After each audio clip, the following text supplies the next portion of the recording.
तो चलिए अपनी चर्चा को अब आगे बढ़ाते हुए बात कर लेते हैं उस पत्ते के बारे में जिसे शिवलिंग पर चढ़ाने से आपको रोगों से भी मुक्ति मिलेगी और आप पर आया संकट भी टल जाएगा।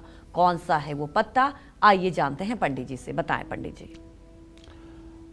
बरगद का पत्ता त्रिमूर्ति का प्रतीक है। शायद आप लोग एक बात न जानते हो, और हो सकता है जानते हो तो मुझे क्षमा करिएगा। कैलाश पर्वत पर जहाँ भगवान शिव का निवास है, भगवान शिव बरगद के पेड़ के नीचे ही बैठते हैं। ये हमारे शास्त्रों का कथन है। ये रामचरितमानस पढ़ करके देख लीजिए आप, वाल्मीकि रामायण पढ़ के देख लीजिए आप, भागवत जी पढ़ के देख लीजिए आप, शिव पुराण पढ़ करके देख लीजिए आप, आपको पता चलेगा कि जहाँ कैलाश पर्वत है, जहाँ मानसरोवर है, वहाँ एक बटवृक्ष है, और जो विशाल बटवृक्ष है, कहते हैं उसका विस्तार जो है 4 योजन का है। 4 योजन माने 16 कोस,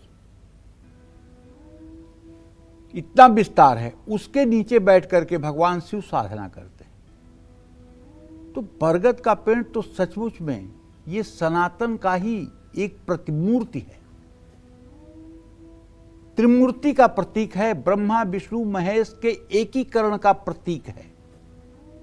इसकी छाल में विष्णु, जड़ में ब्रह्मा, शाखाओं में शिव का वास माना गया है। बरगद के पेड़ को भगवान शिव जी का प्रतीक माना गया है। बरगद के पत्ते भगवान शिव को अर्पित करने से दुर्घटना से रक्षा होती है। किसी गंभीर रोग में आयु संकट का भय कम हो जाता है। किसी को अगर बार बार चोट लग रही है या कुंडली में मंगल अशुभ है तो भी शिवलिंग पर बरगद का पत्ता अर्पित करना चाहिए। बरगद की छाया का सकारात्मक प्रभाव मन पर भी पड़ता है। बरगद के पेड़ में जल चढ़ाने से शिव और शनि दोनों की कृपा प्राप्त होती है। इससे संतान सुख की प्राप्ति होती है। बरगद के पेड़ के नीचे की हुई साधना अक्षुण्ण फलदायी होती है। एक बात जानते हैं कि नहीं, बरगद के नीचे घास भी नहीं उगती है। आप देख लीजिएगा, बरगद के पेड़ के नीचे आपको घास फूस जमी हुई नहीं मिलेगी, और अगर मिल जाए तो उसको उखाड़ के घर ले आइएगा, लाल कपड़े में लपेट कर अपनी तिजोरी में रख लीजिएगा। वो आपके सौभाग्य का कारण बन जाएगी, क्योंकि बरगद के नीचे कोई घास फूस नहीं पैदा होती है। बरगद की अपनी इतनी महानता है। एक बरगद का वृक्ष हमने नैमिषारण्य में देखा। वहाँ उस बरगद का पेड़ की जो आयु बताई जाती है वो 5100 वर्ष बताई जाती है। उस बरगद के पेड़ की आयु 5100 वर्ष है। जहाँ महर्षि वेदव्यास ने 18 पुराणों की रचना की, जहाँ बैठ करके उन्होंने महाभारत की रचना की, वो वही स्थान है। और ये केवल किंवदंती नहीं है कि लोग कहते हैं 5000 वर्ष पुराना है, बल्कि जूलॉजिकल सर्वे जो है उसका वहाँ एक बोर्ड लगा हुआ है, ये वृक्ष 5100 वर्ष पुराना है। सर्वे का भी एक वहाँ पे टैग लगा हुआ है। ये मैंने अपनी आँखों से खुद देखा है।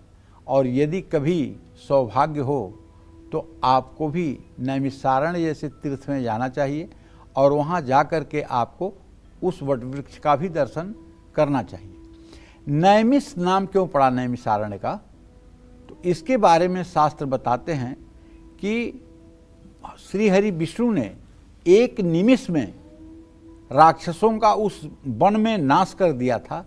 इसलिए एक निमिष में राक्षसों का नाश कर दिया था, इसलिए वो वन था, तो नैमिषारण्य उसका नाम पड़ा। और 88,000 ऋषियों की सभा या सूत जी का कथा या वेदव्यास जी की सारी रचनाएं उसी नैमिषारण्य की हैं। इसलिए जीवन में एक बार नैमिषारण्य जाना चाहिए, चक्र तीर्थ में स्नान करना चाहिए, जहाँ ब्रह्मा के मानस चक्र से चक्र तीर्थ उत्पन्न हुआ है, जिसमें हर समय पानी गोल गोल घूमता रहता है। उस चक्र तीर्थ में नहाने से पितरों को शांति मिलती है। और वहाँ पे ललितांबिका का सिद्ध पीठ है। माँ ललितांबिका का दर्शन करने से 7 जन्मों की दरिद्रता नष्ट हो जाती है। वहाँ स्वयंभू हनुमान जी हैं जो दक्षिणाभिमुख हैं। उनका दर्शन करने के बाद रोग शोक की शांति होती है। वहाँ मनु शतरूपा का तप स्थान है, जहाँ उन्होंने भगवान राम को पुत्र रूप में मांगा है। उनका दर्शन करने से प्रभु श्री राम में भक्ति जागृत होती है। इस तरह से नैमिषारण्य में बहुत सी ऐसी जगह है जिसे देख करके आपका जीवन धन्य हो सकता है। ये लखनऊ से 70 किलोमीटर पश्चिम की दिशा में है। यहाँ एक बार हर सनातनी को जरूर जाना चाहिए। जय मां विंध्यवासिनी। तो पंडित जी